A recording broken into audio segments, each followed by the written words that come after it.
우리 유진수 목사님께서 말씀 또 증거하시고 나누실 때 여러분 큰 은혜 받으시길 바라고요. 여러분들의 믿음으로 반응하시고 또 아멘도 크게 하시고 또 여러분들의 믿음으로 또 나가시길 바랍니다. 나오실 때 우리 크게 박수로 맞이하겠습니다.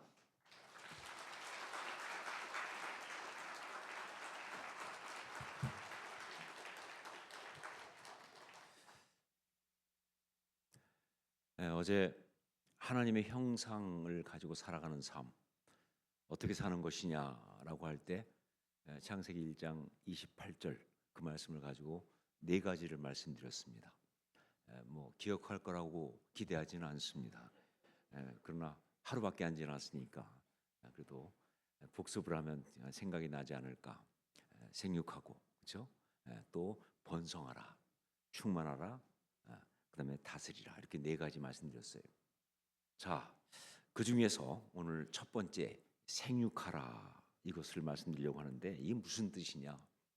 이 생육하라 이 말은 그 말 의미 그대로 하면 열매를 맺으라 그런 뜻이에요.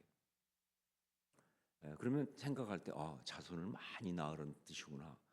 아니요, 자손을 많이 낳으라는 뜻이 아니라 더 정확히 말하면 영향력 있는 삶을 살아라 하는 것입니다. 영향력 있는 삶을 살아야 합니다. 여러분 인생이 정말 잘 살았다 할 때 무엇으로 그렇게 말할 수 있습니까? 가진 것이 많을 때, 지위가 높았을 때, 그건 세상 이야기죠. 정말 성경이 말하는 진짜로 말하면 그 삶이 얼마나 영향력 있게 살았는가 이게 그 인생이 잘 살았는지를 결정하는 가장 중요한 요소예요. 아무리 많은 것을 가지고 누리고 살았어도요 영향력이 없는 삶은 실패한 인생이다. 어떤 사람이 굉장히 성공적인 그런 삶을 살았어요. 하지만 혹시 그 아들이 누군가에게 말하면서 나는 내 아버지처럼 살지는 않겠습니다. 그러면 그 아버지의 인생은 실패한 인생입니다. 영향력은 크기가 아니기 때문에 이게 정말 중요한 거예요. 아무리 힘들고 어렵게 그렇게 정말 힘들게 살았어도 정말 그 삶 가운데 여러 가지 고통과 어려움이 있다 할지라도 누구도 알아주지 않는 어떤 그런 자리에 있다 할지라도 딸이 나는 세상에서 가장 존경하는 사람이 내 엄마입니다 하는 순간 정말 잘 산 거예요. 이게 영향력입니다. 영향력은 바로 이게 영향력이에요. 그러니까 또 하나의 열매를 만들잖아요. 얼마나 많이 그 얘기하는 거 아니에요. 하나님이 주신 위치에 따라서 다 다르기 때문에 많이 맺는 사람도 있겠죠. 그러나 조금 맺었다고 해서 그게 작은 게 아니죠. 그건 하나님이 정하신. 여러분 크기는 절대로 그건 하나님 안에서의 어떤 가치는 아니니까. 그래서 정말 영향력 이거는 그 인생이 정말 제대로 잘 산 삶이 되기 위해서 아주 필수적인 정말 중요한 겁니다. 자, 특별히 여러분 우리 신앙인은 다른 말로 하면 선한 영향력의 사람이다라고 말할 수 있어요. 이게 성경의 이야기예요. 신앙인은 다른 말로 하면 선한 영향력의 사람이다. 사도행전 24장 보면 재미있는 이야기가 나옵니다. 바울 사도가 예루살렘 성전에서 그때 그 일 때문에 잡혀가지고 그래서 오해받고 그 막 폭동이 일어나면 잡혀서 그래서 예루살렘에서 있다가 가이사랴 지방으로 가서 한 2년 동안 같이 있었잖아요. 그때 이야기입니다. 그때 가이사랴에 잡혀 있을 때 총독이 벨릭스라는 로마 총독이었는데 그 벨릭스 앞에서 이제 재판을 하게 됩니다. 그때 그 재판하기 위해서 예루살렘에서 당시 제사장이었던 대제사장이었던 아나니아가 장로들과 함께 옵니다. 즉 일종의 고발하는 그런 입장에서 온 거죠. 근데 그때 올 때 그냥 오지 않고 사도 바울을 이제 제대로 다루기 위해서 그때 더둘로라고 하는 옛날 성경은 변사 그랬습니다. 개혁개정 성경에서는 변호사 그랬어요. 그런데 사실은 변호사도 아니고 변사도 아니고 다른 얘기. 무슨 얘기냐면 이 사람은 말을 잘하는 사람. 그러니까 말로 하여간 먹고 사는 사람이에요. 전문으로 말하는 사람이에요. 예. 꼭 변호사라는 말도 아니라 뭐 다 통하긴 하겠지만 그런 사람을 데리고 옵니다. 그래서 더둘로라는 사람. 그래서 이제 바울을 놓고 더둘로가 나가서 정말 바울 사도를 신랄하게 가장 아주 모욕적으로 가장 비참하게 고발을 하면서 공격을 하는 것이죠. 그런데 그때 했던 말이 그 24장 5절 보면 이렇게 되어 있습니다. 우리가 보니 이 사람은 전염병 같은 자라 천하에 흩어진 유대인을 다 소유하게 하는 자요 나사렛 이단의 우두머리라 그랬습니다. 이게 정말 그렇잖아요. 어떤 사람 보고 전염병 같은 사람이다 이렇게 말하는 것은 쓸 수 있는 가장 모욕적인 언사를 사용한 것이죠. 나사렛 이단의 우두머리다, 괴수다.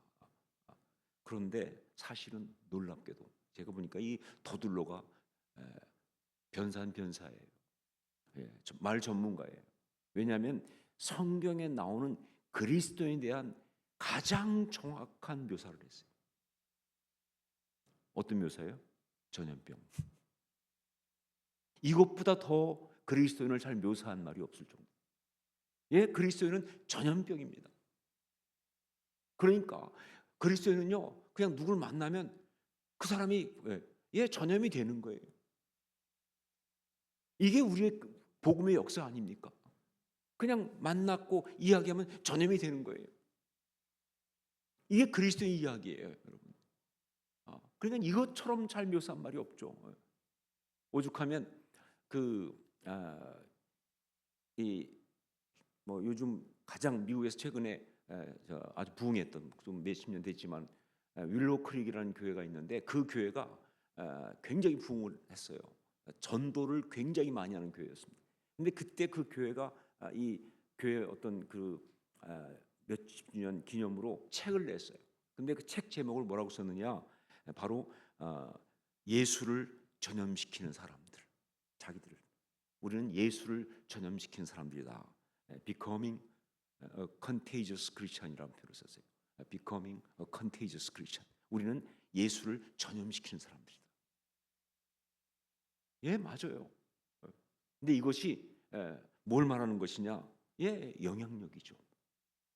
진정한 그리스도인은 선한 영향력을 통해서 다른 사람을 변화시키면서 하나님 나라를 이루어가는, 마치 가루 속에 들어가 있는 누룩처럼 그 가루가 다 부풀 때까지 멈추지 않는 사람들이에요. 왜? 우리 안에 뭐가 있기 때문에? 생명이 있기 때문에 그런 것이죠. 그래서 선한 영향력을 끼치는 사람들이 바로 진짜 그리스도인이다라고 하는 그런 이야기예요. 자, 그래서 하나님의 형상대로 살아가는 그 삶이 무엇이냐? 그 구체적인 지침을 주면서 그러면서 가장 먼저 뭐예요? 생육하라 이 말씀하신 거예요. 열매를 맺으라. 무슨 얘기예요? 영향력을 끼치며 살아라. 그게 바로 하나님의 형상대로 살아가는 것이다. 자, 하나님의 형상의 가장 중요한 영향력, 이게 어떤 것이고 그것이 어떻게 지금 우리에게 나타나야 하는지, 이것을 아주 잘 보여준 기가 막힌 이야기가 성경에 나오는데, 그것이 바로 열왕기하 5장에 나오는 아람의 군대 장관 나아만의 이야기입니다. 아람의 군대 장관 나아만의 이야기. 내용은 이렇습니다. 아람의 군대 장관이 있는데 나아만이라는 군대 장관이 있었어요. 그런데 여러분, 아람은요, 지금은 시리아 쪽이지만, 지금 시리아는 정말 골치 아프지만 그 당시로 보면 고대 근동의 최대 강대국입니다. 지금 뭐 미국 같은 그런 정도 강대국이죠. 그러니까 그런 강대국의 군대 장관이에요. 그리고 그래서 성경에서도 뭐라고 그러느냐? 그 주인 앞에서 크고 존귀한 자다. 그 당시 상을 때는 그 주인 앞에서 크고 존귀한 자다 그랬어요. 그리고 또 큰 용사 그랬어요. 대단히 훌륭한 것이죠. 그러면 거기다 또 어떤 말까지 있냐면 여호와께서 전에 그에게 아람을 구원하게 하셨다라고 하는 아주 그야말로 이력과 스펙이 화려한, 세상적으로 굉장히 성공한 경력을 가진 그런 사람이에요. 그게 바로 나아만이에요. 그런데 성경은 참 이런 식으로 영적인 뒤통수를 치는 걸 좋아해요. 그렇게 훌륭하면 뭐하냐 그 말이죠. 그 사람에게는 치명적인 한계가 있었어요. 뭐예요? 나병 환자였다. 나병 환자였다. 즉 그가 어느 날 나병에 걸린 거예요. 인간의 한계에 직면한 겁니다. 여러분, 인생은 이게 인생의 문제죠. 아무리 잘 나가면 뭐예요? 어느 날 부르시면 가야 하는데 사망을 이기지 못하잖아요. 사망을 이길 수 없다는 것이 인생의 한계 아닙니까? 바로 그걸 한계와 직면한 거예요. 자기의 어떤 것 가지고는 해결할 수 없는 인간의 전형적인 한계에 딱 직면한 정말 죄 가운데 있는 실존이에요. 이게 바로 이 나아만의 이야기예요.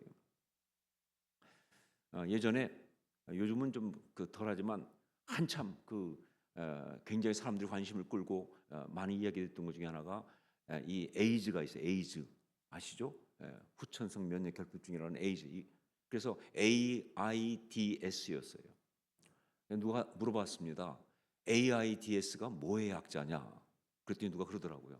그거는요. 이제 다 살았다의 약자입니다. 말 되는 것 같아요. 예. 이제 다 살았다. 근데 이제 다 살았다가 에이즈뿐입니까? 우리한테 얼마나 많아요. 우리 인생은 다 바로 그 상황에 직면할 수밖에 없는 게 인생이잖아요. 이게 죄 가운데 있는 인간의 실존이죠. 자, 그런 상황에 있는 이 나아만이 이스라엘의 하나님의 사람 선지자 엘리사가 있다고 하는 이 말을 듣고 이제 그 나병을 고치려고 아람 왕의 추천서를 가지고 이스라엘 왕을 찾아갑니다. 처음에 이스라엘 왕이 그걸 받았을 때 그걸 보고 너무 놀래가지고 옷을 찢을 정도로 굉장히 충격적인 얘기예요. 그럼 어떻게 나병을 고치란 말이야? 나병을 고칠 사람이 누가 있어? 이건 일종의 침략을 위해서 구실을 삼는 거 아닐까 할 정도로 사실은 말도 안 되는 이야기예요. 자, 그런데 그 소식을 누가 들었냐면 엘리사가 들었어요. 그래서 엘리사가 자기한테 보내라고. 그래서 나아만이 엘리사를 찾아갑니다. 그런데 엘리사는요 만나주지도 않고 다만 사람을 통해서 요단강에 가서 7번 씻으라. 그러면 나병이 나을 것이다 라고 이야기하는 거예요. 일종의 뭐예요? 믿음의 시험입니다. 여러분, 예수님도 그렇지만 언제나 믿음에는 이런 테스트가 있어요. 그래야 진짜 믿음인지 알 거 아니에요. 안 그러면요 그 믿음의 축복을 못 누리거든요. 그래서 일종의 테스트를 한 거예요. 그냥 요단강에 가서 7번 씻으라. 그러면 나병이 나을 것이다. 처음에 이 말을 듣고 나아만이 뒤집어졌죠. 정말 이게 뭐야? 만나주지도 않고 뭐 나병 그 환부에 손대기 찝찝하면 그 위에 손을 좀 흔들면서라도 뭐 기도해주고 그래야지. 그냥 가서 요단강에서 목욕하라고? 다메섹에 있는 이 아바나나 바르발강의 수질이 요단만 못하냐 말이죠. 훨씬 더 좋은 물 많은데 이 요단강 물이 뭐라고 거기다가 목욕하고 오라고 얘기하냐 하면서 막 그냥 열받은 거예요. 그런데 그때 종들이 아주 간곡하게 얘기합니다. 여기까지 왔는데 왜 그러십니까? 여기까지 왔는데 왜 그러십니까? 선지자가 더 어려운 걸 시켜도 할 판인데 그게 뭐가 어렵다고 그거를 안 하겠다고 그렇게 목욕하는 걸 못 하겠다고 난리치십니까? 여러분, 인간에게는 상처를 이기는 것이 가장 어려운 거예요. 사람들은요 상처가 발동되면요 분별을 잃어버리고 그리고 뭐예요? 정말 자기한테 가장 소중한 것까지 다 망가뜨리는 어리석은 자가 되거든요. 지금 나만이 딱 그런 상황이죠. 지금 이 나병 고치겠다고 왔는데 요단강에 7번 목욕하라고 했는데 그걸 자기를 안 만나주고 자기를 대접 안 해준다고 뒤집어져서 안 한다고 난리쳐요. 그래봤자 결국 뭐예요? 결국 그냥 다시 나병 가지고 돌아가는 거잖아요. 이 인간이 이래요. 여러분, 저는 내적 치유 해봐서 아는데 상처가 참 고약합니다. 그래서 막 보면요 그 상처 때문에 진짜 소중한 관계들, 가정들, 교회들 다 박살내는 거예요. 그걸 위해서 생명까지 걸었을 것도 기분 나쁘고 나 화나고 나 열받게 했고 내가 정말 상처받았다 그러면요, 그 모든 걸 다 팽개치는, 축복을 다 팽개치는, 상처는 괴물이에요. 지금 나만이 그런 상태인 거예요. 그런데 나만한테 참 다행스러운 건 그 옆에 그때 뭐예요? 종들이 있었잖아요. 누군지 몰라요. 종들이 왜 이러시냐고. 더 심한 걸 시켜도 할 건데 왜 그 목욕을 못 하시겠냐고. 여러분, 여러분이 정말 이런 상황에 있을 때 여러분 옆에 바로 이런 사람이 있어야 합니다. 그게 정말 우리가 살 길이에요. 혼자는 안 돼요. 서로가 서로에게 이러한 하나님의 어떤 이야기를 해줄 수 있는 그런 사람이 될 수 있기를 주님으로 축원합니다. 저는 이 사람은 뭐라고 그러냐? 예언자라고 그래요. 이게 예언자죠. 무슨 대단하지 않아도 그 순간 하나님의 방향으로, 하나님의 이야기 쪽으로 사람을 이렇게 인도하는 게 그게 예언자죠. 그래서 저는 교회에서 결혼식 주례할 때마다 굉장히 많이 말하는 게 뭐냐면 부부는 서로가 서로에게 예언자가 되어야 한다. 이게 하나님께서 부부를 세우시는 목적이다 얘기합니다. 예. 아니 부부가 그래야지 진짜 하나님의 부부지. 서로 죄짓고 작당하는데 뜻이 맞아가지고 같이 갔다가 오늘 교회 가지 말까? 가지 말자. 그냥 놀자. 그건 조폭이지. 그건 조폭이죠. 한 사람이 가지 말까 그럴 때 아니 그래도 가야지. 그게 예언자죠. 그게 사는 이런 길이죠. 한쪽에서 열받아갖고 이럴 수 있느냐 하면 다시 상종 안 하겠다. 그때 한쪽에 옆에서 그래 잘했다. 그런 거는 보지 마요. 그거는 부부가 아니죠. 한쪽에서 아니 그래도 우리가 그렇게 하면 안 되지 않을까? 그게 예언자죠. 그게 부부죠. 하나님 그래서 함께 살라고 하시는 거예요.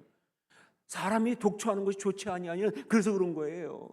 내가 그래요 돕는 배필을 지으리라.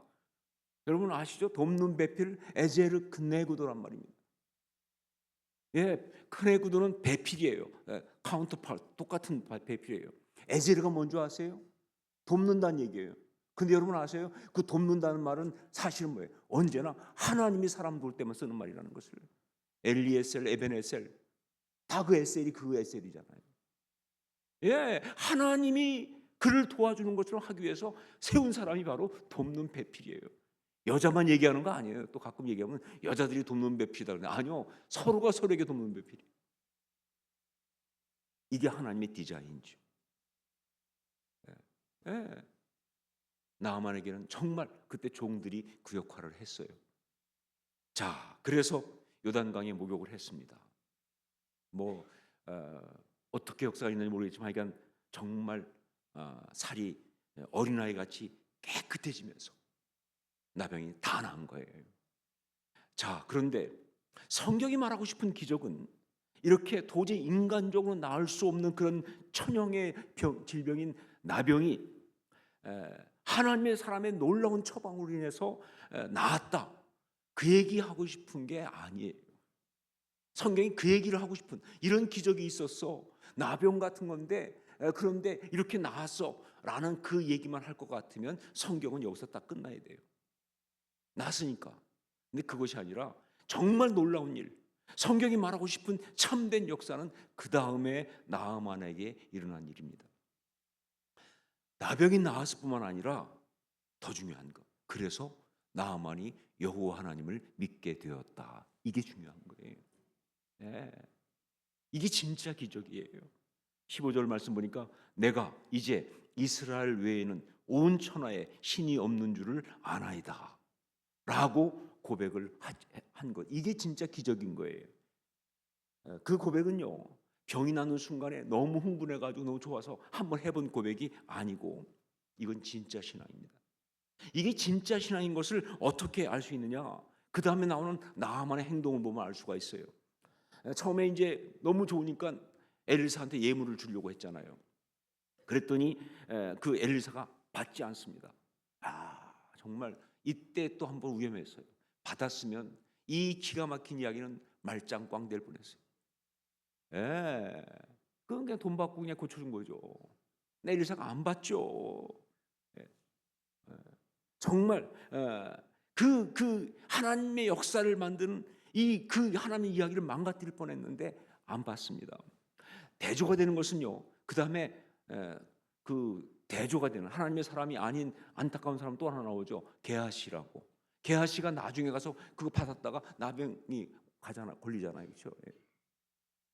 예. 예. 정말 저는 개인적으로 게하시 정말 안타깝고 유감이 많습니다.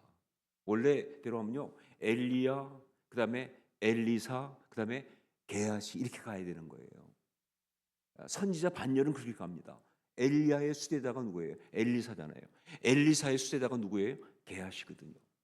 그러니까 이게 엘리야, 엘리사, 게하시로 가야 되는데 이게 엘리사까지 갔는데 게하시로 못 가거든요. 왜 못 갔을까?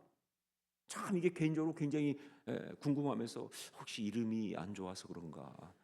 게하시라? 아니죠. 그게 아니죠. 바로 이거죠.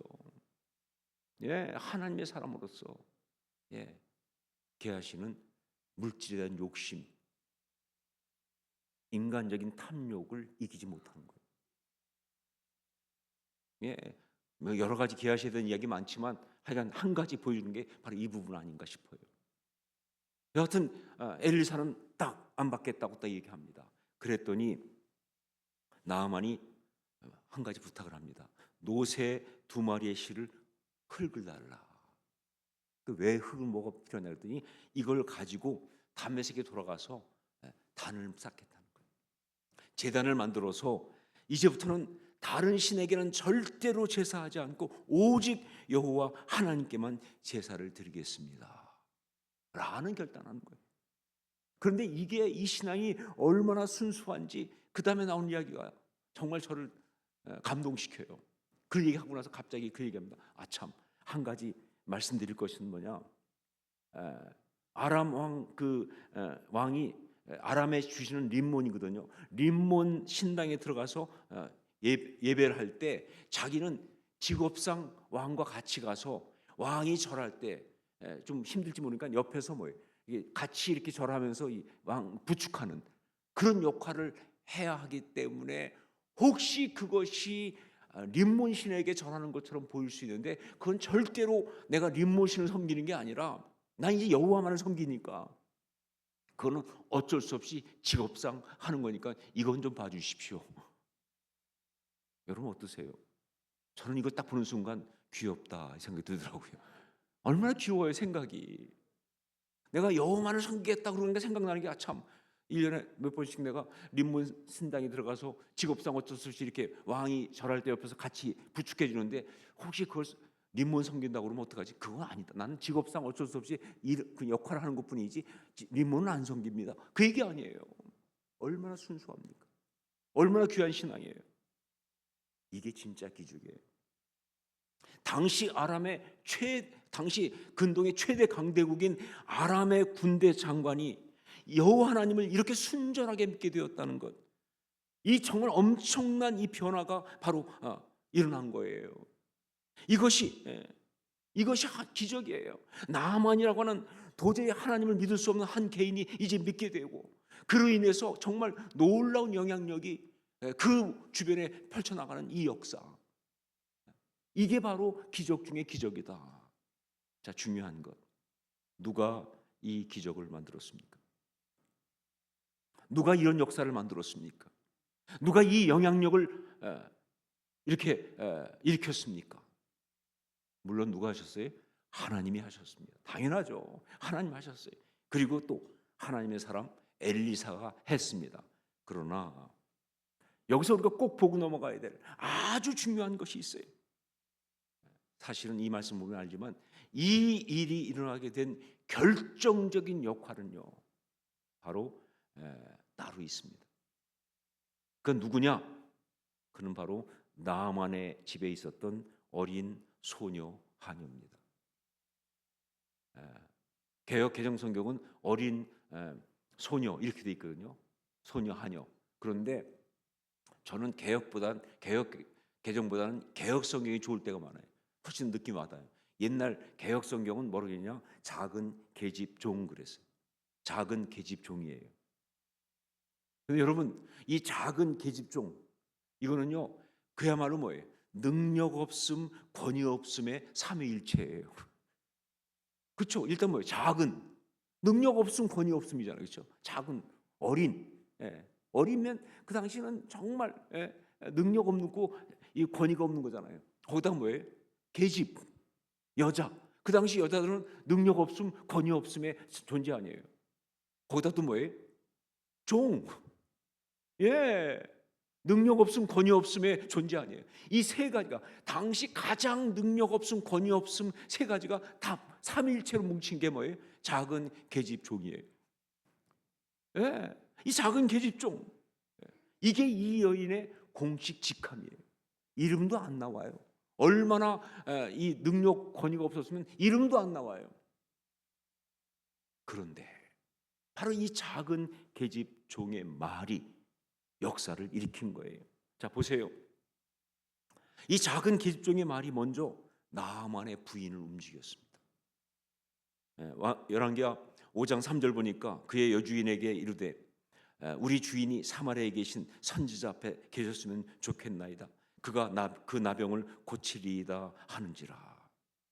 여러분, 작은 계집종이 와서 나아만의 부인한테 와서 그 얘기했을 때 우리가 알 수 있는 일반적인 상식으로 보면 나아만의 부인의 반응이 뭐 어때야 돼요? 네가 뭘 한다고 그러니? 너 가서 밥이나 해라. 이거 아니에요? 네가 뭘 한다고 그런 소리를 해? 가서 밥이나 하지. 들어줄 리가 없죠. 여러분, 이 작은 계집종이라니까요. 나만의 부인이잖아요. 그래도요. 그런데 놀라운 거 뭐냐?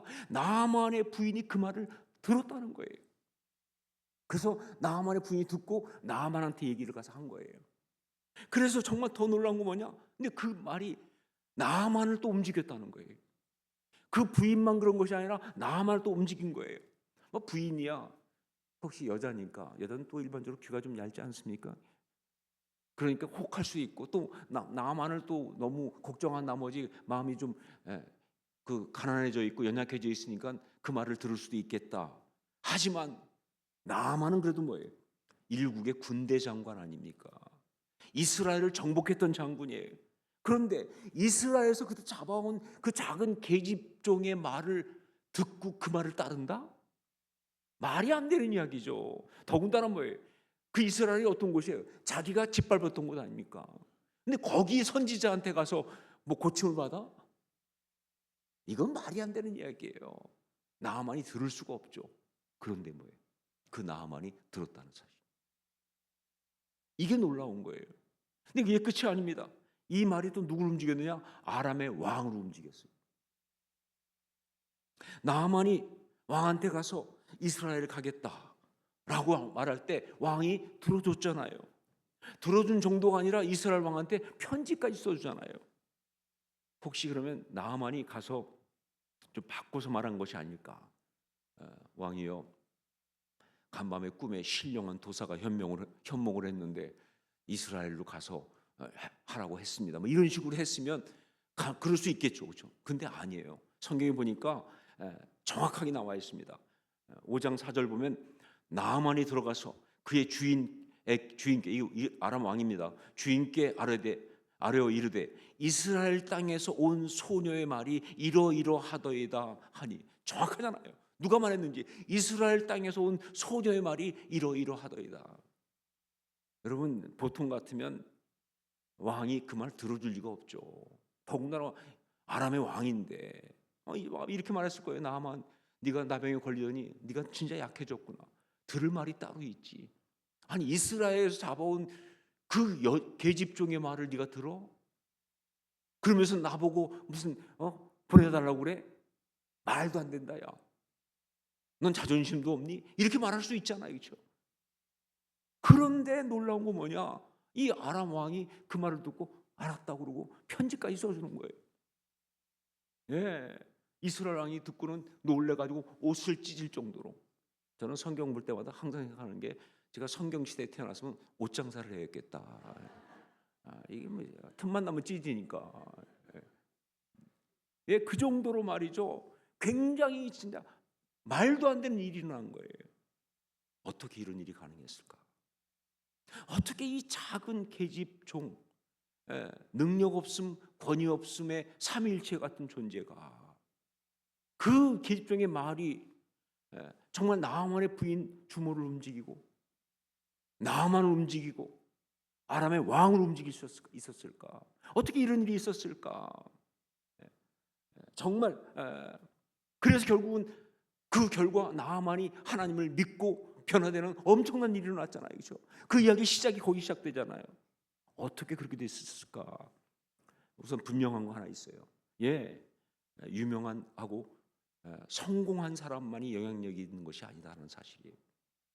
우리는 자꾸 영향력 그러면 유명하고 성공한 사람, 무슨 타이틀 막 있는 사람들만 생각하는데 아니요. 성경이 말하는 것은 분명히 뭐예요? 유명한 사람, 성공한 사람만이 영향력이 있는 것이 아니라는 거죠. 왜? 작은 계집종이 이야기가 됐으니까. 그렇다면 그럼 어떤 부분이 이 작은 계집종의 어떤 부분이 이런 영향을 일으켰을까? 사실 성경을 아무리 봐도 답이 없습니다. 그런데 보이지 않지만 그러나 정확하게 그 단서를 주는 것이 있어요. 그것이 바로 2절 3절 말씀입니다. 우리 2절 3절 말씀 한번 같이 읽도록 하겠습니다. 2절 3절 같이 읽습니다. 전에 아람 사람이 떼를 지어 나가서 이스라엘 땅에서 어린 소녀 하나를 사로잡음에 그가 나아만의 아내에게 수종들더니 그의 여주인에게 이르되 우리 주인이 사마리아에 계신 선지자 앞에 계셨으면 좋겠나이다. 그가 그 나병을 고치리이다 하는지라. 자, 이 소녀는 이스라엘에서 잡혀온 소녀입니다. 그래서 아람에 잡혀가지고 하필이면 자기를 잡아온 아람의 군대 장관 집에 노예 생활을 하고 있는 그런 소녀입니다. 그런데 이 소녀가 지금 이렇게 말하고 있습니다. 우리 주인이 사마리아에 계신 선지자 앞에 계셨으면 좋겠나이다 라고 말하고 있어요. 이게 키예요. 이게 답이에요. 그 입에서 우리 주인이 사마리아에 계신 선지자 앞에 계셨으면 좋겠나이다 라고 말하는 이게 답이에요. 여기에 놀라운 비밀이 숨겨 있습니다. 이 한마디는요 결국 뭐냐, 이 소녀가 하나님 앞에서 엄청난 치유와 회복을 경험했음을 의미하고 있어요. 우선 첫 번째 뭐냐, 하나님과의 관계 회복입니다. 하나님과의 관계 회복. 여러분, 사람이 삶 가운데 어려운 일이 닥치고 힘든 일을 겪게 되면요 가장 먼저 하나님께 원망하기 시작합니다. 하나님께 섭섭해요. 하나님 왜 나를 버리셨습니까? 하나님 나한테 어떻게 이럴 수 있습니까? 심지어 하나님이 계신 거 맞아까지. 이게 사람이 갖고 있는 아주 공통적인 모습이에요. 이 여인은요, 이 소녀는 이스라엘 북이스라엘 쪽에 성장했잖아요. 정말 그래도 신앙, 여호와 하나님 신앙이 있는 곳이죠. 근데 어느 날 아람 군대가 쳐들어와 가지고 정말 자기 부모 다 죽이고 자기를 잡아가지고 왔을 때 얼마나 하나님 앞에 섭섭했겠습니까? 왜 나한테 이런 불행이? 정말 나름 꿈을 갖고 있었잖아요. 정말 이렇게 행복하게 앞으로 잘 살고 나도 결혼해서 자녀 낳고 이런데 그냥 한순간에 다 망가졌죠. 여러분, 말이 노예지 그건 인간이 아니죠. 더 이상 어떻게 사람이 비참해집니까? 그런데 지금 뭐예요? 우리 주인이 사마리아에 계신 선지자 앞에 계셨으면 좋겠나이다. 그가 그 나병을 고치리이다. 무슨 얘기예요? 이 여인의 말은 뭐예요? 누구든지 아무리 힘든 상황이어도 하나님 앞에 가기만 하면 치유받는다라고 말하고 있잖아요. 이 고백이 어떻게 나왔겠습니까? 그렇죠. 자기가 하나님 앞에서 치유받았으니까. 정말 그렇게 하나님 앞에 섭섭하고 하나님 앞에 정말 원망하고 그런 마음이었는데 그 고통의 밤을 지나는 어느 순간에 요셉처럼 그렇게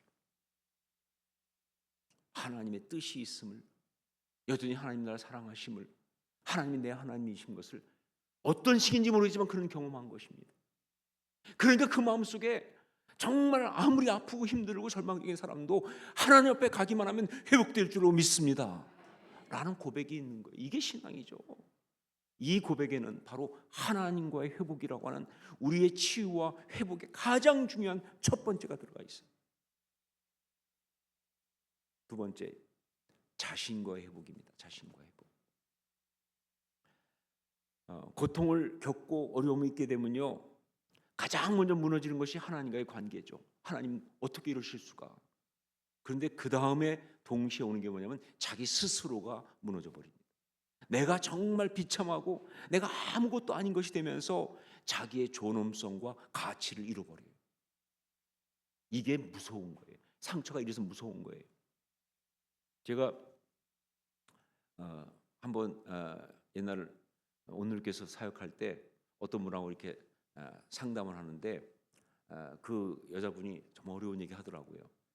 그분은 남편이 의사인 분이었어요. 그런데 전혀 몰랐죠. 근데 얘기하기를 자기 남편이 그러니까 도메스틱 바이올런스, 그러니까 가정 폭력을 한 번 화가 나면 순간 그냥 아내를 막 때리고 그렇게 하는 가정 폭력을. 그 여러분, 가정 폭력은 거의 질병 수준입니다.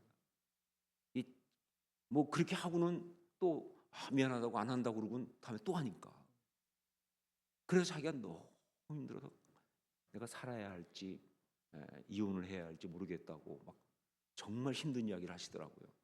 제가 그 말을 들으니까 너무 마음이 아팠어요. 그래가지고 어떻게 될지 제가 어떻게 어드바이스 하겠습니까? 그리고 이제 좀 지난 다음에 제가 다른 지역에 갔는데 거기에 그 권사님 한 분을 제가 아는 분이 있었어요. 근데 그 권사님은 남편이 의사이신 분이고 아주 굉장히 성공한 의사였어요. 권사님 너무 좋아 보이시고 그래서 권사님한테 그 얘기를 익명으로 하면서 이런 사람이 있는데 어떻게 해야 될지 모르겠다고. 남편이 의사시니까 거기도 의사니까 좀 어떻게 좀 조언이 될까. 근데 권사님이 가만히 듣고 계시더라고요. 그들이 물어보더라고요. 결혼한 지 얼마나 되셨냐. 그분이 한 10년 정도 되신 것 같다. 그랬더니 그분이 충격적인 얘기 하더라고요. 그때까지는 그런 생각합니다. 그런데 한 15년 이상 지나면 그 생각도 못합니다. 그럼 자기 얘기를 하는 거예요. 자기 결혼은 지금 20몇 년째인데 자기 남편이 진짜 대학 캠퍼스에서 서로 결혼할 정도 정말 뜨거운 사랑을 한. 근데 자기 남편은 호르몬 밑에 크면서 그 굶주림이 너무 심한 거예요. 그런데 이게 상처가 돼가지고 이게 그 마음속에서 소위 이 앵거 매니지먼트가 안 되는 거예요. 한번 팍 올라오면 그냥 그 분노를 참지 못하고 그러면서 신혼 초부터 자기를 때리기 시작한 거예요. 20몇 년을 맞았대요. 처음엔 자기도 도망갈 생각 많이 했는데 나중에는 자기 자아가 다 무너져 갖고 내가 여기서 나가서 혼자서 산다는 생각도 못 하는 거예요. 도망칠 자신도 없는 거예요. 학대받는 사람들이 다 그래요. 학대받는 사람들은요, 자녀도 마찬가지고 가족도 마찬가지고 사회도 마찬가지고 심지어 이단에 학대받는 사람들이 왜 못 나오는 줄 아세요? 그래서 못 나오는 거예요. 자아가 무너지거든요. 자기 자신이 진짜 자기 스스로 그냥 비참해지는 거예요. 나는 아무것도 할 수 없어. 나는 능력이 안 돼. 자기를 스스로 비하하는 거기에 빠져버리니까 그냥 잡혀 사는 거예요. 그게 노예가 되는 거죠. 네. 이게 무서운 겁니다. 이 어린 작은 계집종도 그렇게 됐다. 하나님과 관계가 무너진 것이 아니라 자기 자신과에 대해서 정말 많이 무너져버린, 자기의 자존감, 자신감 다 잃어버린. 그런데 이런 이 소녀가 나만의 어떤 그런 고통에 관심을 가지고 그 아픈 거를 고쳐주겠다고 조언을 했다는 것, 이건 무슨 뜻이냐? 그의 존엄성과 가치가 회복되었다 그 뜻이에요. 여러분, 자기애가 무너진 사람은 남의 고통에 관심 못 갖습니다. 예, 자기애가 무너진 사람은 남의 아픔을 느낄 수가 없어요. 그런데 이 소녀가 나만의 아픔, 고통을 보면서 거기에 관심을 갖는다는 건 뭐냐? 그만큼 존엄성이 회복된 거예요. 가치가 회복된 거예요. 예, 언제 그렇게 된지 모르지만 그 일이 그녀에게 있었다는 거예요. 하나님과의 관계가 회복되면서 자기 자신과의 회복이 일어난 것이다. 이게 치유의 단계죠. 세 번째, 또 하나, 나만에 대한 용서, 회복. 예, 나만에 대한 용서, 회복. 예, 정말 자기는 얼마나 정말 행복하게 편안하게 살 수 있었습니까? 그렇게 잘 살고 있는데 하루아침에 쳐들어와가지고 진짜 레미제라블의 판티네 고백처럼 어느 날 밤에 타이거가 왔던 거예요. 호랑이가 온 것처럼 그렇게 덮치고 와가지고 자기 인생을 박살내고 자기 부모 다 죽여버리고 자기 노예를 끌고 와버렸어요. 정말 그런 고통 가운데 있을 때 용서할 수가 없죠. 나만 용서할 수가 없죠. 참 운명의 장난인지 하필이면 또 그 인간을 섬겨야 돼. 그러니까 그런 상황 속에서 나만이 나병에 걸렸다라는 얘기 들었을 때 아마 쾌재를 불렀을 거예요. 아, 하나님 살아계시다. 정말 저 인간이 드디어 천벌을 받는구나. 썩어라, 팍팍 썩어라. 예. 아, 그러지 않겠어요, 그렇죠? 근데 그래서 뭐가 달라져요? 그래서 뭐가 좋아집니까? 나만이 팍팍 썩고 천형을 받았다고 자기가 뭐가 나아지겠어요? 여러분, 용서가 복수가 무서운 유혹인 것은 바로 여기에 있어요. 마귀가 쓰는 유혹이거든요. 내일도 그 얘기를 좀 다루겠지만, 그러니까 그렇게 됐으면요, 결국은 이 작은 계집종은요, 정말 그런 그 분노와 어떤 그런 복수의 어떤 그 미움 가운데 자기가 죽어갔을 거예요. 그래서 이런 말이 있더라고요. 복수를 꿈꾸는 자는 언제나 결국 무덤을 두 개를 만든다. 하나는 그 사람 거, 하나는 내 거. 그런 거죠. 진짜 자기가 먼저 파괴되고 망하고 무너질 수밖에. 그런데 오늘 말씀 보면 뭐예요? 그가 나아만을 용서했습니다. 우리 주인이 사마리아에 계신 하나님의 사람 앞에 갔으면 참 좋겠습니다. 나아만을 용서한 거예요. 하나님과 회복되었기 때문에, 자기와 회복되었기 때문에 이제 상대를 또 용서한 거예요. 그의 아픔이 보이기 시작했습니다. 그가 불쌍했어요. 정말 아무리 모든 걸 가지고 있어도 얼마나 좀 안타까운 인생이냐. 정말 그러면서 내가 그렇게 하나님 앞에 아팠을 때 나를 치유해 주던 그 은혜를 그도 받았으면 좋겠다.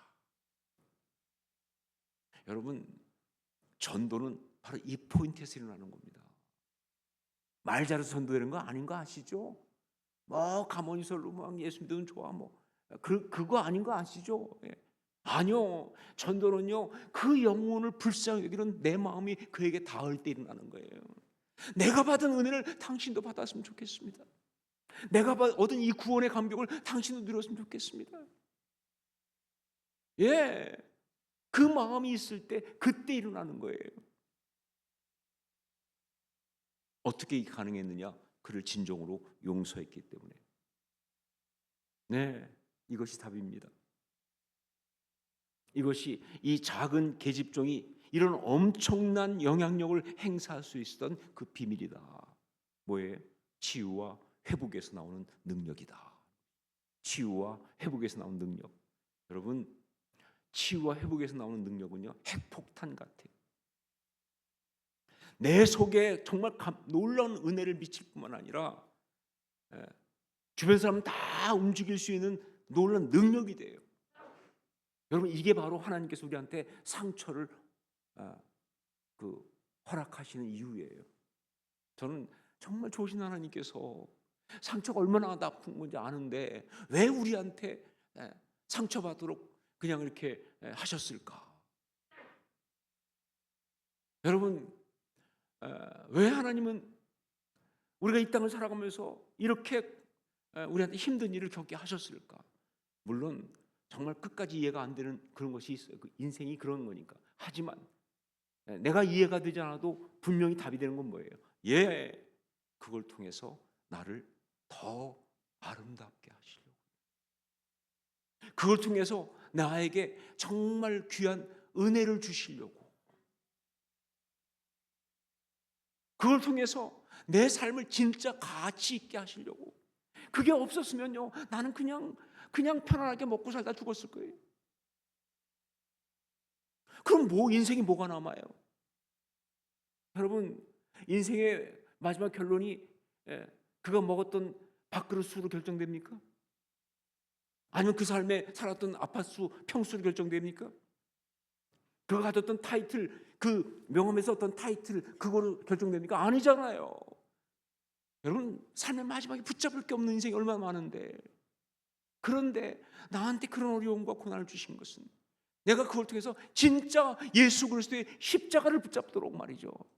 그래서 내 삶 가운데 진짜 가치가 있을 수 있도록 하기 위해서 그렇게 하시는 것 뿐만 아니라 더 놀라운 것, 내 상처가 치유받을 때 나한테는 정말 세상이 감당할 수 없는 정말 귀한 그런 능력과 권위가 주어지는 줄로 믿습니다. 이 작은 계집종의 말이 왜 그렇게 힘이 있었느냐? 치유받았으니까. 그러니까 그 계집종이 나만 부인한테 가서 우리 주인이 사마리아에 계신 선지자 앞에 있었으면 좋겠어 하는 순간 이 부인이 막 움직이는 거예요. 그냥 설명할 수 없지만 그 말을 듣고 싶은 거예요. 그 말대로 하고 싶은 거예요. 그게 능력이죠. 그게 권위죠. 그게 그러니까 나만 움직인 거예요. 그게 심지어 뭐예요? 아람 왕까지 움직인 거예요. 그게 나만이 참 신앙인이 되는 놀라운 역사까지 일으킨 거예요. 치유와 회복에서 오는 능력, 이게 정말 중요합니다. 전 여러분에게 바로 그런 능력이 있을 수 있기를 주님으로 축원합니다. 신앙인은 그 능력 가져야 되는 거예요. 그게 신앙의 능력이죠. 자, 그러면 우리가 어떻게 치유되고 회복될 수 있는가? 이게 또 좀 궁금하죠. 우리가 어떻게 치유되고 회복될 수 있을까? 그 답이 요한복음 3장에 나오고 있습니다. 그 답이 요한복음 3장에 나오고 있어요. 요한복음 3장 보면 니고데모라고 하는 사람이 밤중에 예수님을 찾아갑니다. 가서 하나님의 나라에 대해서 물어보게 돼요. 자, 그때 예수님께서 뭐라고 대답하셨느냐? 거듭나야 한다라고 하셨어요. 거듭나야 한다. 니고데모는 이해가 안 되죠. 아니, 어떻게 사람이 거듭날 수 있습니까? 아니, 내가 이게 나이 먹었는데 모태에 또 들어갔다 나올 수도 없고 이게 무슨 말인지라고 물으니까 예수님께서 말씀하십니다. 성령으로 말미암아 영적으로 거듭나야 한다. 육의 이야기가 아니다라고 말씀하시는 거예요. 자, 그러면서 이 비밀을 설명하기 위해서 예수님께서 그 영적 역사를 설명하려고 예를 드시는데 그게 14절 15절에 나오는 말씀이에요.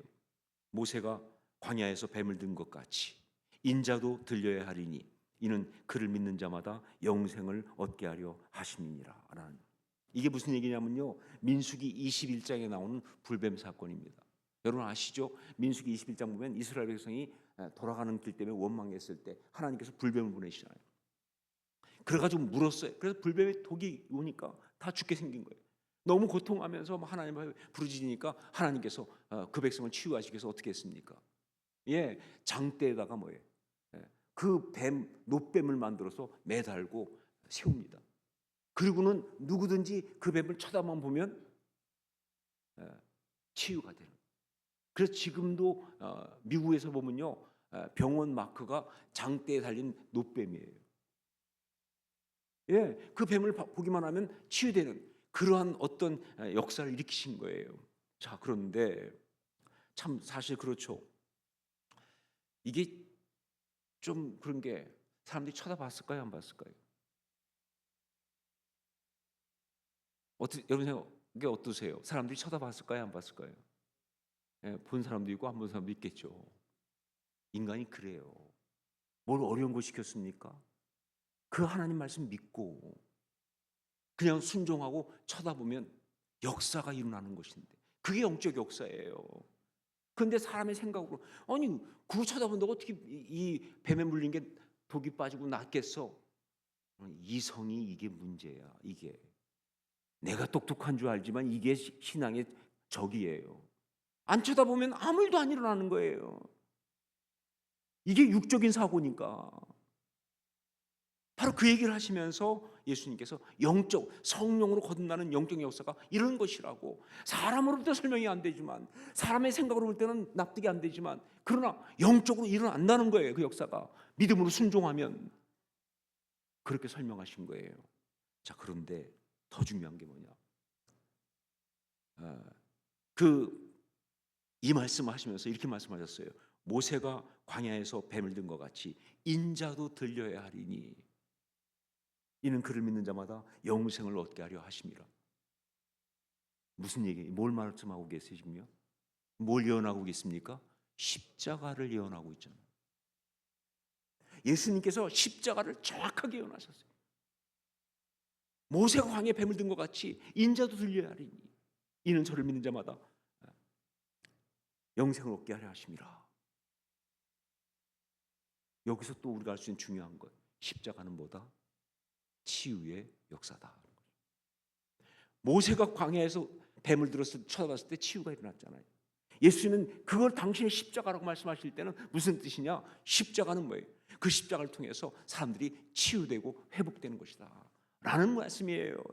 예, 십자가가 치유의 역사입니다. 십자가만이 우리를 치유할 수 있어요. 십자가 신앙만이 우리를 치유하고 회복할 수가 있다는 거예요. 자, 그런데 그 십자가 치유의 역사가 그러면 어떻게 일어나느냐? 그 답을 준 것이 기가 막힌 말씀이에요. 그게 바로 16절. 그냥 16절이 아니라 요한복음 3장 16절입니다.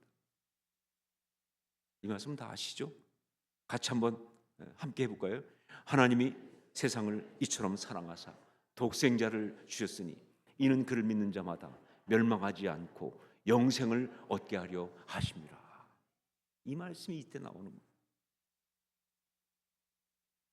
이 말씀이 하도 유명하다 보니까 맨날 이 말씀만 해가지고 이 말씀이 언제 나오는지를 몰라 사람들이. 이 말씀이 이때 나온 거예요. 예, 십자가를 통해서 치유받는데 그 치유받는 그 비밀은 뭐냐? 바로 그걸 통해서 하나님이 세상을 이처럼 사랑하사, 하나님의 사랑을 누리게 될 때, 나를 사랑하시는 그 사랑을 경험할 때, 하나님의 그 대속의 사랑을 온전히 체험할 때, 그때 치유가 일어난다. 모든 상처는 사랑이 없어서 일어나는 겁니다. 그런데 그 진짜 사랑은 하나님의 사랑이죠. 그 사랑이 나에게 영적으로 질제보다 더 강하게 밀려들기 시작하면 내 안에 상처와 모든 것들은 다 사라지고 치유가 일어난다라는 것이죠. 이게 하나님 말씀입니다. 제가 뭐 이런 간증이 많지만 그냥 한 가지만 말씀드리면, 제가 여러분 뭐 어제도 잠깐 말씀드렸는데, 저는 그 원조 교회 오빠 출신입니다. 아세요? 저는 교회에서 초등학교 1학년 때 교회 마당 놀다 들어가서 교회에서 쭉 자랐어요. 그래가지고 교회 청년부 회장을 하고 있었어요. 그냥 청년이 아니에요. 회장님이세요. 그런데 어느 날 거기에 한 자매가 교회 거의 처음 나오듯이 왔었어요. 그리고는 이 자매가 청년부 회장을 보고 한눈에 반해가지고 정신을 못 차렸어요. 그 자매가 여기 앉아 있습니다 지금. 근데 저는 교회 오빠, 처음 교회 나와서 막 그냥. 그러니까 처음부터 뭐예요? 영적인 레벨이 다르죠. 나는 회장님 출신이고 이제 초신자잖아요. 이제 나이도 어리고 초신자고. 그런데 이제 우리가 이제 교제를 하게 되거든요. 그러다가 제가 군대를 가게 됐습니다. 군대를 갔다가 이제 제대하고 딱 오는데, 군대 제대하고 딱 나오면서 제가 정말 차마 못 들을 말을 듣고 말았어요. 그것은 그 자매가 고무신을 거꾸로 신었다 이게가 아니고, 그 자매가 방언을 받았다는 거예요. 교회 청년부에서 기도하러 갔다가 방언을 받았다는 거예요. 그 순간 저는 뒤집어졌어요. 왜? 저는 방언을 못 받았거든요. 그러니까 순간 하나님 앞에서, 하나님 이러실 수 없죠. 아니, 냉수도 차례가 있는데 나는 회장님 출신이고 그 자매는 이 처음에 새 신자로 온 자매에 불과한데 방언을 나는 안 주고 왜 그 자매만 주십니까? 이거는 안 돼요. 그리고 나는 앞으로 목사가 될 사람인데 내가 방언을 알아야, 그래야 방언을 뭐 하라고 하든지 말라고 하든지 뭐 얘기할 텐데 나는 왜 나 안 주시냐고. 정말 제가 상당히 하나님께 삐졌어요. 그래가지고 하나님 앞에서 제가 도발을 했습니다. 그 자매가 방언을 받은 기도원이 이 수유리에 있는 영락기도원이었어요. 영락기도원에 제가 올라갔습니다. 일주일 금식을 시작했어요. 방언을 주실 때까지. 금식을 시작하고 그래가지고 그냥 매일 올라가서 아이가 막 그냥 기도하는 거예요. 방언 주셔서 안 주셔. 금요일 날까지 하기로 했는데 목요일 밤까지도 안 주셔요. 토요일 날 금요일 날 아침에도 안 주세요. 제가 너무 화가 났어요. 근데 그때 갑자기 탁 들어오는 생각이, 그 이중구원론이라고 하는 그런 거, 이중예정론이라는 게 있잖아요. 그게 딱 들어오면서 어디서 주워들었는지, 그러니까 구원 못 받기로 예정된 사람도 있다, 이런 생각이 갑자기 드는 거예요. 사실 저는 거기 동의하지 않거든요. 그러니까 내가 구원 못 받기로 된 사람인데 그동안 괜히 혼자 착각했나 보다. 그러니까 이렇게 방언을 안 주시지. 근데 제가 가지고 있는 제 상처의 가장 주된 것 중에 하나가 거절감인데, 거절감이 제대로 폭발한 거예요. 그래가지고 하나님한테 삐져서 내가 구원 못 받은 사람인데, 그런데 괜히 그동안 내가 진짜 그냥 잘 믿으려고 애를 쓴 거, 이거 다 헛거 아니었냐. 그래서 그날 아침에 신앙생활을 접기로 결정을 했어요. 난 더 이상 믿지 않는다. 그만 믿겠다. 정말 초등학교는 그때 68년도에 69년도 2월 달에 교회 들어갔는데, 그때가 85년도였으니까 뭐 굉장히 시간 16년 정도 됐잖아요. 16년 신앙생활을 끝내고, 그리고 그래가지고 이제 마지막 하직 인사를 하기 위해서 올라갔습니다. 하나님 앞에서 기도하면서, 하나님 그동안 즐거웠습니다. 그런데 오늘까지만 믿겠습니다. 오늘로 끝입니다. 더 이상 믿지 않습니다. 내가 구원 못 받을 존재인데 그동안 괜히 착각하면서 내가 그동안 그랬나 봅니다. 난 더 이상 이제 예수 안 믿습니다. 너무 힘들었거든요. 거절감이 폭발하니까 진짜 막 너무 화가 나고 섭섭해가지고 견딜 수가 없는 거예요. 하나님 날 거절하셨다고 생각했어요. 그래서 상처가 막 발동이 된 거죠. 근데 그렇게 딱 그랬는데 그때 진짜 허무하더라고요. 여러분, 이 믿음이 없으면 우리 삶은 헛것입니다. 내가 뭐 하고 살아야 될지 모르겠더라고요. 그래도 너무 화가 나니까 안 믿기로 하고 하직 인사하고, 그리고 이제 내려왔어요. 그래서 짐을 싸는데 보니까 책상 위에다가 성경책을 펴놓고 요한복음을 읽고 있었어요. 일주일 동안 금식하면서 이제 요한복음을 읽고 있었는데 19장까지 읽었더라고요. 근데 예수 안 믿기로 했는데 갑자기 마음속에 맞아 읽지 이 생각이 드는 거예요. 19장이니까 21장까지 읽으면 다 읽잖아요. 맞아 읽지 이런 생각이. 왜 그런지 모르겠어요. 아니 안 믿기로 했는데 뭘 그걸 또 맞아 읽어. 그래서 앉아서 이제 20장 읽고 21장 읽는데, 거기에 예수님께서 베드로 만나서 요한의 아들 시몬아 네가 나를 사랑하느냐 하는 질문하시는 장면이 나오잖아요. 그 장면을 딱 읽는데 갑자기 제게 쫙 성령께서 주시는 감동이 오더라고요. 오면서 네가 방언 달라고 막 그렇게 난리칠 때 그때 사실은 마귀가 얼마나 너한테 들어가려고 난리쳤는 줄 아는. 여러분, 귀신 들린 사람 중에 상당수는 기도원 가서 들립니다. 영적을 자꾸 구하니까 방비가 없어지니까. 그러니까 막 저는 그때 진짜 제 혀만 꼬부릴 수 있으면 뭐든지 오케이일 때니까 내가 막았다, 내가 지켜줬다, 그러면서 결정적인 한마디로인데, 왜냐하면 내가 너를 사랑하니까. 근데 그 순간 설명이 필요 없이 사랑하신다는 말씀이 저한테 파고들었어요. 정말 하나님이 나를 사랑하신다는 게 그냥 하나의 개념이 아니고 그냥 하나의 묘사가 아니라 실제처럼. 예, 저는 늘 말합니다. 어떤 인간의 사랑도 그렇게 리얼할 수 없었어요. 정말 하나님이 나를 사랑하신다는 그 사랑이 저를 파고 들어오시는데, 와, 정말 미치겠더라고요. 막 눈물이 터져 나오고 그러면서 막 감격이 시작됐어요. 예, 지금 다시 설명하려니까 조금 현장감이 떨어지는데 그땐 제정신이 아니었습니다. 정말. 왜냐하면 사랑이 진짜였으니까.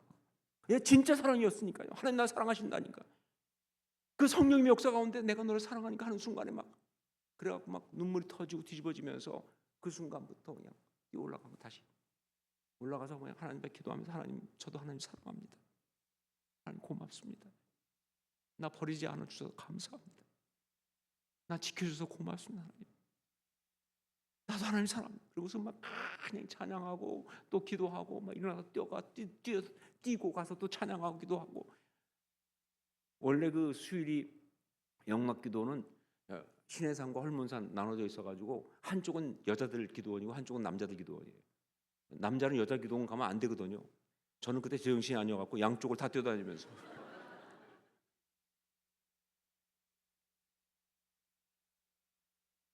그리고 정말 너무 행복해요. 왜? 그 사랑 때문에 제 안에 그렇게 썩내고 발동되던 상처가 힘을 잃은 거예요. 그래서 저녁에 탁 내려오니까 그때 전 여자친구, 현 아내 저 사람이 만났는데 제 얼굴 보더니 방언 받았냐고. 그래서 제가 아니 중요하지 않아. 중요하지 않아. 사실 방언은 수일이 그 기도를 해서 나중에 받았어요. 나중에. 근데 하나도 별로 중요하지 않았어요. 방언이 중요한 게 아니니까. 진짜 은혜는 그게 아니니까. 정말로 제가 치유되고 회복되는, 저는 분명히 믿습니다. 치유는 무엇으로 된다? 하나님의 사랑으로 되는 거예요. 왜? 그게 진짜 사랑이거든. 그게 진짜 사랑이거든. 예, 진짜 사랑이, 그게 우리한테 임할 때 치유가 일어나는 거예요. 그래서 정말 그 치유가 되면, 그러면 그 다음에 뭐예요? 그에게서 선한 영향력이 나오기 시작합니다. 선한 영향력은 어떤 개인의 능력에서 나오지 않아요. 지식에서 나오지 않아요. 어떤 타이틀에서 나오지 않습니다. 그 속에 있는 하나님의 사랑을 받은 그 은혜에서 나오는 거예요. 그 치유됨에서 나오는 거예요. 그게 선한 영향력이 되는 것이다. 이걸 너무나 잘 보여준 찬양이 하나 있습니다. 저는 그 설경 목사님의 찬양을 참 좋아하는데, 그 설경 목사님 찬양 중에 또 하나의 열매를 바라시며라는 찬양이 있어요. 근데 여러분 아세요? 이 찬양은 그냥 만들어진 찬양이 아니라 사실은 어떤 찬양의 답가로 만들어졌어요.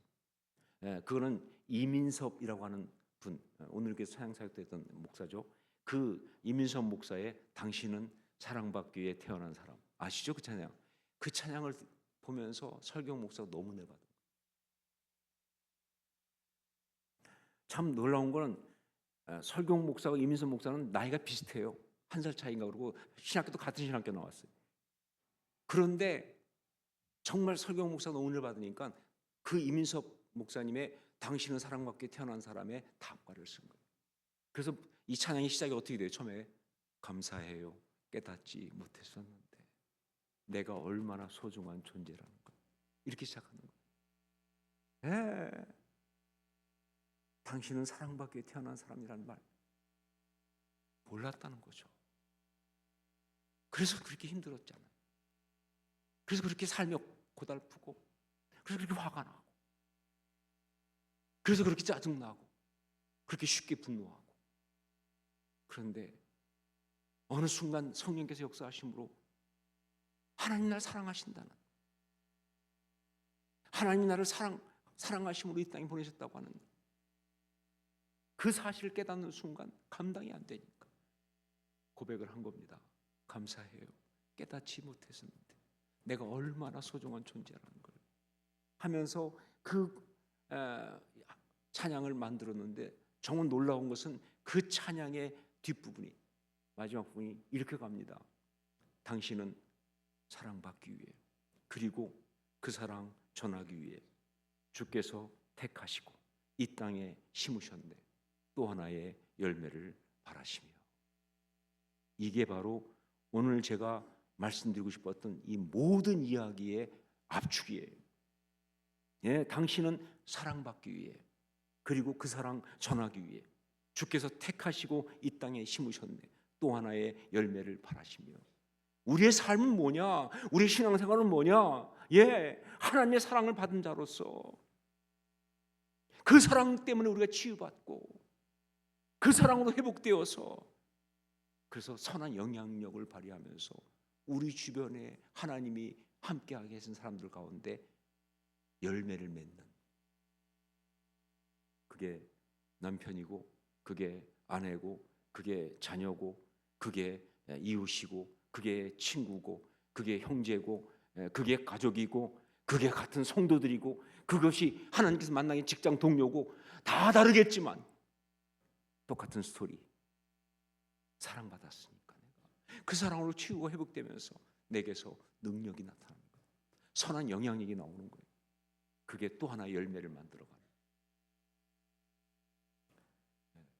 여러분, 하나님의 형상이 온전히 회복되는 것은 바로 이렇게 우리 안에 있는 이 상처와 연약함이 하나님의 사랑으로 회복되면서 능력을 회복하고 권위를 회복하고 영향력을 회복하는 그런 역사. 이것을 다른 말로 뭐라고 그래요? 십자가라고 해요. 십자가 신앙은 바로 이게 십자가 신앙이죠. 십자가 역사는 바로 이게 십자가 역사입니다. 우리가 이 시간 주신 말씀 생각하면서 이 찬양을 함께 드렸으면 좋겠습니다. 감사해요.